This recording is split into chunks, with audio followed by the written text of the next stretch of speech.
If you've bought coconut oil because you heard it's good for the hair, it strengthens the hair and prevents protein loss, thereby helping you retain length, but your hair ended up hard, waxy, dull, or even breaking more, this video is for you. The problem is almost never that coconut oil is bad for natural hair. That is not the case.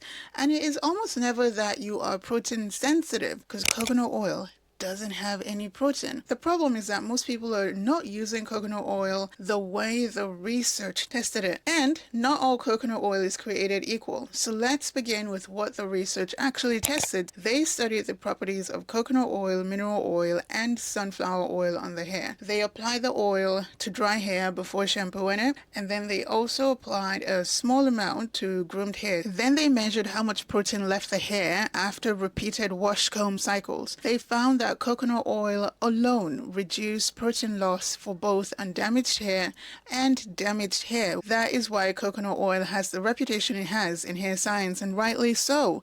Not because it moisturizes the hair better, no, but because it can help the strand hold on to structural proteins during that repeated water exposure and mechanical handling when we wash our hair, which is exactly where type 4 hair loses length on wash day. But before you turn into, look, coconut oil belongs in my hair every day, we need to explain why coconut oil behaved differently. Coconut oil is rich in lauric acid, a 12-carbon straight chain fatty acid. Lauric acid is small and straight, which makes it more capable of moving through the fiber than other bulkier oils. It also has a very high affinity for hair proteins, and what that means is that it can sit closer to keratin than floating only around it on the surface like other oils do. Another study supported that idea that coconut oil can enter beyond the cuticle into the cortex, primarily in less damaged hair, which is what we want. And there is a second benefit for natural hair: water management.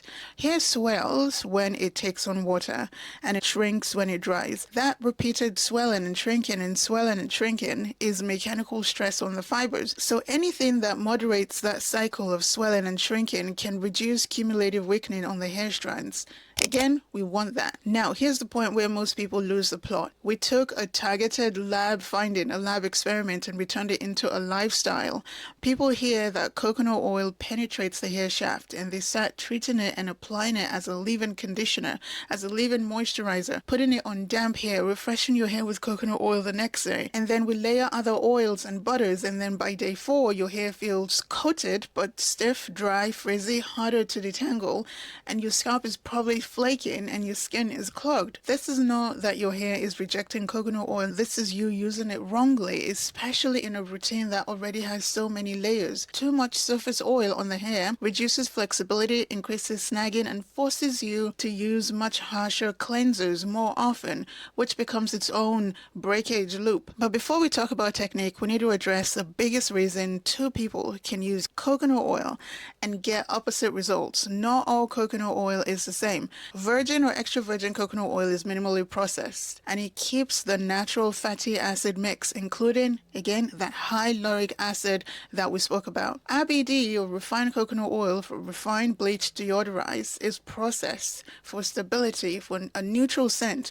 But for our purposes, for our hair, it still retains lauric acid in a broadly similar way. And then there is fractionated coconut oil, and this is where the story changes. This is often sold as liquid coconut oil. Fractionation removes or reduces parts of the natural fatty acid profile so that the product stays liquid in a bottle, often leaving mostly caprylic and capric triglycerides. These feel lighter, they spread beautifully, they are easily absorbed into the skin or the hair, and they make an excellent carrier oil for cosmetic slip, for shine. But chemically, they are not the same lauric-rich oil, coconut oil, that is tied to the protein loss effect we want.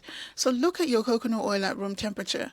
If it is solid or semi-solid when it is cool, and it turns clear when you warm it up in your hands, becomes a liquid, you are likely holding a lauric-rich coconut oil closer to what was used in the study. But if your coconut oil is always liquid in a bottle, or marketed as lightweight coconut oil or a coconut oil serum, you're likely holding a fractionated version, a blend, or a coconut-derived carrier oil that is designed for feel, for spreadability, for that lightweight effect. Now that we've cleared that up, solid at room temperature versus liquid at room temperature, let us discuss how to use coconut oil. Coconut oil has two major jobs in our routine, and you decide what one you want it to do. And mixing them up is how everything goes sideways.